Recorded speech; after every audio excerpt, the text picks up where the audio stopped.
ফরাইজি আন্দোলনের সাথে কার নাম জড়িত? নবাব আব্দুল লতিফ, শাহ ওয়ালিউল্লাহ, হাজী শরীয়তুল্লাহ, সৈয়দ আমির আলী। উত্তর হাজী শরীয়তুল্লাহ। হাজী শরীয়তুল্লাহ ইস্ট ইন্ডিয়া কোম্পানির অধীন এই দেশকে কী হিসাবে ঘোষণা করেছিলেন?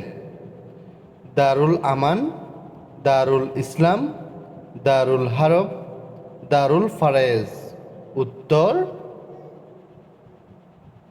দারুল হারব। হাজী শরীয়তুল্লাহর মতে ইংরেজ রাজত্বে ইসলামী অনুশাসন মেনে চলা অসম্ভব, সুষ্ঠু সামাজিক জীবনযাপন অসম্ভব, স্বাধীনভাবে ধর্মীয় সংস্কৃতি পালন অসম্ভব। নিচের কোনটি সঠিক?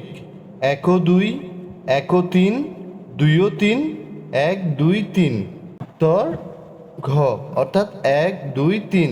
ইসলামী অনুশাসন মেনে চলা অসম্ভব, সুষ্ঠু সামাজিক জীবনযাপন অসম্ভব, স্বাধীনভাবে ধর্মীয় সংস্কৃতি পালন অসম্ভব।